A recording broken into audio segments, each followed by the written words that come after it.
Olá, bom dia a todos. Eu sou Cláudio Starek. Sejam muito bem-vindos ao Comunidade ATV. O programa da Federação Israelita do Rio de Janeiro começa agora aqui na Band com as seguintes manchetes. Uma entrevista com o historiador Luiz Edmundo de Souza Moraes.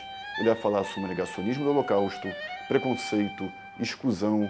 Daqui a pouco você vai ver aqui no Comunidade ATV. Um pouco de carnaval, com bom gosto de Carlinhos Barzellai. Não perca ainda nessa edição. O Holocausto, que alguns negam, servirá sempre de paradigma contra a intolerância e contra esta violência bestial. Holocausto nunca mais?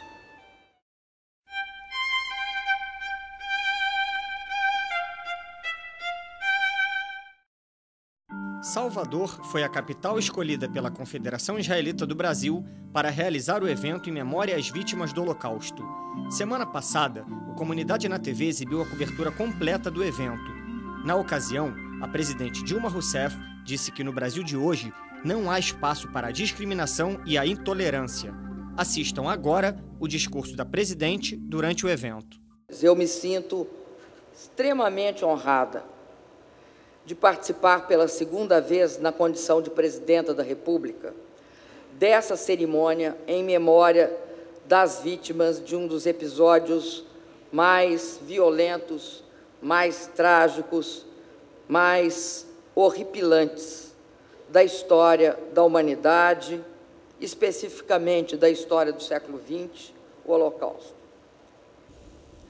Nós estamos aqui, nos manifestamos sobre algo que, de fato, é uma nódoa na história da humanidade. Mas também lembrar é, de uma certa forma, construir os mecanismos para que jamais aconteça novamente. E aí eu acho que tem dois ensinamentos que nós temos de tirar do horror. Primeiro, é o próprio horror. Acho que ali no Holocausto e toda a política nazista em relação aos que divergiam, aos que se consideravam diferentes, era uma política de violência extrema. Não havia qualquer espaço de convívio, nem para oposição, nem para o que eles consideravam diferentes.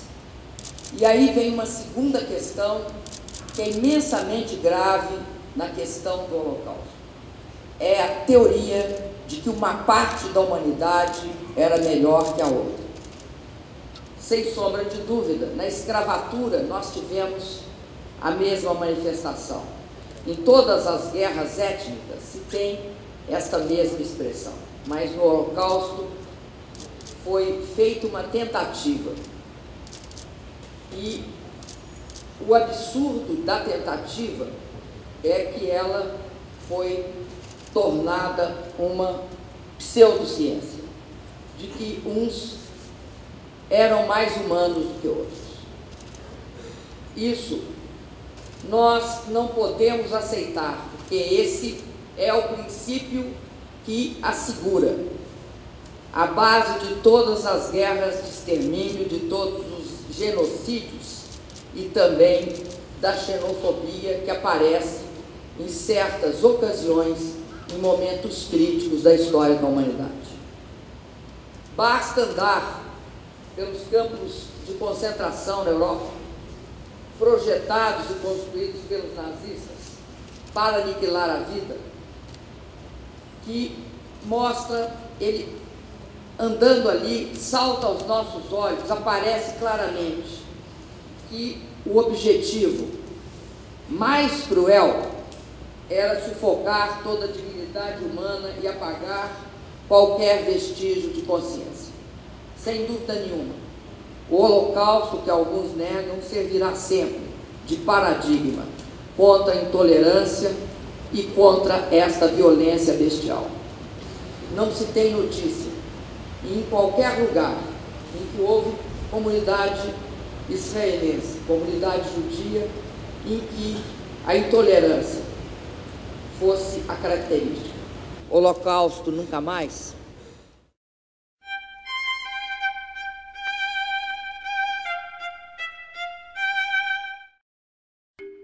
O Holocausto atingiu de forma diferenciada grupos distintos. Falar do Holocausto é lembrar que existiu o preconceito com vários grupos. Atualmente, o preconceito ainda é um fenômeno que circula pela sociedade.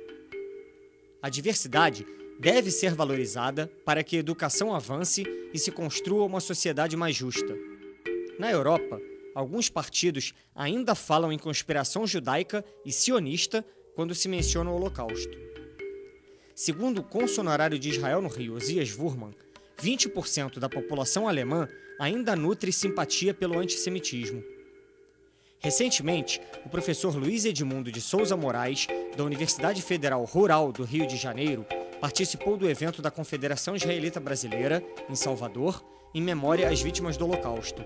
Luiz Edmundo conversou com a comunidade na TV sobre neonazismo, antissemitismo e negacionismo. Há alguns dias foi realizado em Salvador, com a presença da presidente Dilma Rousseff, o Dia Internacional em Memória das Vítimas do Holocausto. O que significou exatamente esse regime? Como surgiu ele, ainda mais levando em consideração que foi um movimento que se iniciou na Europa e se alastrou pelo resto do mundo? O movimento nazista, e essa é uma questão relativamente complexa, enfim, é uma questão comprida, por assim dizer, de forma sintética, uma radicalização de movimentos políticos de extrema-direita que, no continente europeu, por assim dizer, se alastram no finalzinho do século XIX, principalmente logo depois da Primeira Guerra Mundial, no início do século XX,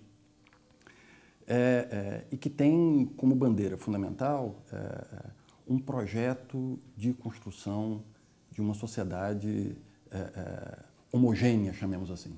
Por que profissionais renomados com qualificação cultural, qualificação educacional, se permitiram entrar no regime nazista e incentivar, inclusive, esse tipo de ideologia? A sociedade europeia é uma sociedade que, durante muito tempo, foi atravessada por valores que eram valores que negavam a positividade da diferença. Valores que apostavam na positividade de uma sociedade homogênea. E esses valores ganham consistência política e, obviamente, trazem para sua efetivação figuras profissionais que são figuras de proa em diversas áreas. E eu acho que esse é o veio para a gente refletir sobre o fenômeno, que é, o campo de valores, o campo político no qual isso se desenvolve, né? E se o nazismo está tão enraizado dentro de uma civilização, como é que ele se manifesta, ele se apresenta hoje em dia? Existem grupos neonazistas, existem partidos neonazistas em diversas partes do mundo. Mas por mais que os partidos e os movimentos não tenham conseguido se rearticular com a força diante da Segunda Guerra Mundial, isso não significa que os programas de mundo tenham sido sepultados, por assim dizer, em 1945. E acho que esses programas de mundo, eles circulam, né? O racismo, ele não foi dissolvido em 1945, muito ao contrário. O mundo ocidental, ele vive, chamemos assim, de braços dados com o racismo, inclusive institucionalizado. O sul dos Estados Unidos é um exemplo importante disso, a África do Sul é um exemplo importante disso, enfim, e outras formas de materialização de racismo institucionalizado. Mas, para além disso, o chamado racismo disseminado no tecido social. E isso faz parte do programa de mundo nazista, mas não é exclusivo do programa de mundo nazista, mais do que simplesmente isso. Atravessa de tal forma o mundo ocidental que se toma como natural que essas coisas sejam assim, chamemos assim, em menor grau, né? E não se dá a atenção necessária para manifestações, às vezes cotidianas, microscópicas do racismo, que estão no programa nazista, mas não estão exclusivamente lá. E estão disseminados nos tecidos sociais, eu diria, do mundo ocidental, certamente, e muito possivelmente em outras sociedades organizadas. O racismo e o preconceito, e isso é importante notar, não são fenômenos compactos, são fenômenos multifacetados, e mais do que simplesmente isso, em camadas diversas. O que significa que grupos excluídos também podem, assim, potencialmente incorporar valores excludentes em relação a outros grupos também excluídos. O negacionismo do Holocausto, o negacionismo de ações genocidas. Como você analisa esse fato por liderança, que sendo feito hoje por lideranças mundiais, por grupos institucionais, por países, inclusive, organizados? O Ahmadinejad nega o Holocausto publicamente por conta de uma disputa com Israel, de um projeto de mundo que é literalmente varrer Israel do mapa.